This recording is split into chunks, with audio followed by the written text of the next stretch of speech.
Всем огромный привет! Добро пожаловать на мой канал. Сегодня вам покажу, как от сухости ног срослась ногтевая мозоль, подногтевая мозоль с боковой пазухой и какая у нас произошла неприятная история с данным клиентом.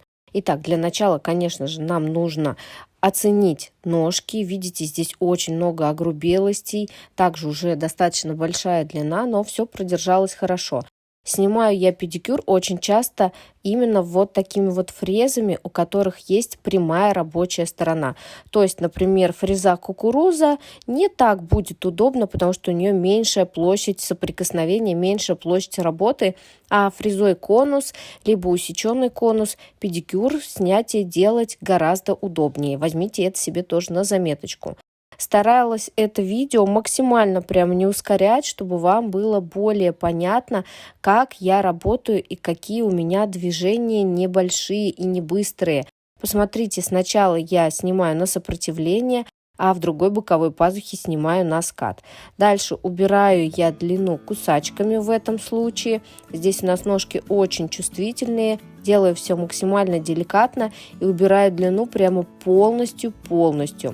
И еще, как вы могли уже заметить, у меня от сухожара достаточно образовалось налета, и совсем скоро я буду опять очищать свой инструмент, и у меня на канале уже есть видео, как очистить инструмент от ржавчины. Так что, если вам интересно, обязательно посмотрите.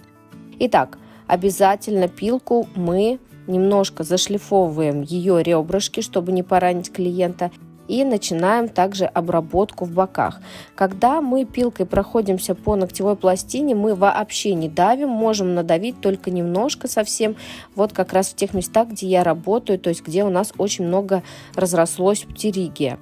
Но самое важное, что вы должны помнить, в принципе, мы же с вами сняли все покрытие, поэтому сверху мы вообще давления никакого не делаем.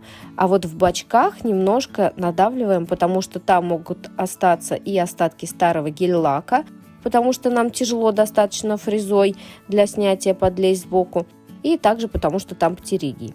Очень важно открыть кармашек так в педикюре, чтобы не затронуть кутикулу, чтобы ее не затолкать под кутикулу, не затолкать под боковые пазухи, то есть отделить как раз-таки вот этот птеригий от наших боковых валиков. Скажу сразу, у клиента есть дискомфорт и справа, и слева. И весь этот дискомфорт только на больших пальчиках. В принципе, со всеми остальными, да, есть здесь подногтевые мозольки, но это все только от сухости.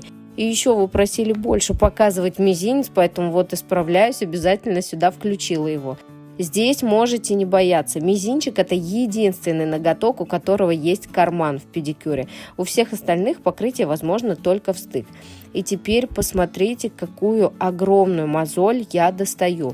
Она у нас разделилась, и один кусочек у нас отошел очень быстро, а вот второй поддался не так быстро. Но за счет того, что у нас именно в боковых пазухах сверху всегда сухо, а снизу все-таки есть такая определенная влажность, у нас потихонечку эта мозоль выходит при помощи кюретки.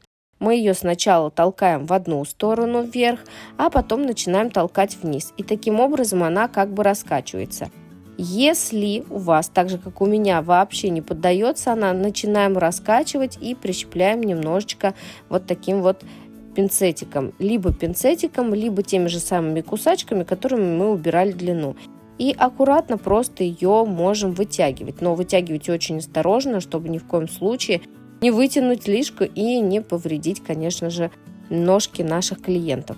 Дальше посмотрите, здесь у нас ситуация была гораздо сложнее. Здесь у нас наша подногтевая мозоль уходила далеко под ноготь, и проще было ее просто срезать и дальше уже подработать. И вот здесь, видите, у меня сейчас покраснение небольшое.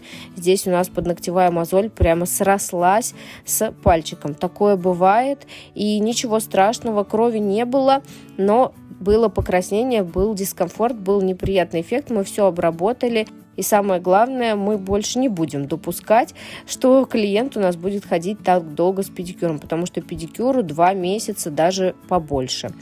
И несмотря на то, что ногти не сильно отросли, но, конечно же, вот такие вот сухости и то, что птериги может сильно срастаться, то есть вы не можете отделить, нет вот этой кромки, где птериги переходят у нас в боковую пазуху. И вот такая вот ситуация у нас получилась. Но ничего страшного, такое бывает. И самое главное, все вовремя обработать и дать клиенту рекомендации не ходить больше так долго. Во всем остальном получился чистенький педикюр. Аккуратно мы убрали всю пыль и теперь обезжириваем и приступаем к покрытию. Клиент очень любит покрытие светлыми лаками. И наконец-таки мы отрастили красивую форму, потому что зимой педикюр не делался, для того, чтобы покрыть белым гель-лаком. Покрытие белым гель-лаком многие мастера считают одним из самых трудных, даже труднее, чем черный, потому что найти хороший черный не так-то сложно, а вот найти хороший белый гель-лак достаточно проблематично. Сегодня будем работать на материалах Космопрофи. Кстати, сейчас там проходит большая весенняя распродажа до 15 мая. Ссылочку я оставлю в описании под видео. Белый 124 цвет. Мы сначала покрываем тоненько-тоненько. Вот вообще, нам не важен пигмент, нам самое главное создать как подложку с вами под рисунок. И дальше уже второй цвет мы прокрашиваем в средний слой. Я прокрашиваю по одному, либо по 2 ноготочка, все в зависимости от того, какие у клиента пальчики. Обратите внимание, как я сбоку, с двух сторон делаю натяжку, натягиваю, чтобы высвободить вот эти 2 боковые валика. То же самое с топом, то есть прокрасила под кутикулой, дальше защипнула как прищепочка, видите, да, я держу пальчик снизу и просушила. Самое главное в лампе, когда вы сушите, тоже держать также пальчик, хотя бы первые несколько секунд. Ну и под наш дизайн нам тоже, кстати, потребуется белая подложка, поэтому мы также покрываем в 2 слоя. Вот такими цветами будем сегодня работать: зеленый, желтый, лавандовый, в общем, все весенние цвета, и это один из самых востребованных дизайнов в моей практике. Не знаю почему. Кстати, напишите, пожалуйста, в комментариях, какой педикюр вы делаете чаще всего. Даже не знаю, наверное, френч туда, естественно, относится, но я сейчас говорю именно про цветные покрытия. Этот дизайн мы называем с клиентами пижамка. Берутся несколько цветов, либо яркие, либо пастельные, как в нашем случае, и поочередно прокрашиваются. Причем прокрашиваются они полностью, заполняют весь ноготок, но линии у нас поочередно то толстые, то тонкие. Я работаю так. Сначала нарисовала все желтые линии, потом все зеленые, потом все голубые и все лавандовые. И промежуточные просушки я делаю между цветами. Обязательно в педикюре я делаю опил после покрытия. Обязательно попробуйте так сделать. Я думаю, ваши клиенты скажут вам спасибо, потому что форма смотрится просто идеально, особенно после того, естественно, как вы уберете вашу пыль. И вот такая вот красота у нас получилась. И, кстати, обратите внимание, пожалуйста, на третий пальчик, не на этой ножке, которую я сейчас показываю, а на другой. На третьем пальчике, да и в принципе на этой ноге тоже, у нас ноготок чуть длиннее, чем на второй. Но мы полностью убрали везде под 0, то есть из-за птериги мы не могли убрать больше. Ну а оставлять на втором пальчике длину, согласитесь, как-то не очень, когда все-таки мы еще ходим в закрытой обуви. Напишите, пожалуйста, как вам преображение, как вам результат и любите ли вы белый педикюр. Надеюсь, что видео было для вас полезным и интересным. С вами была Татьяна Сидоренко. Всем пока!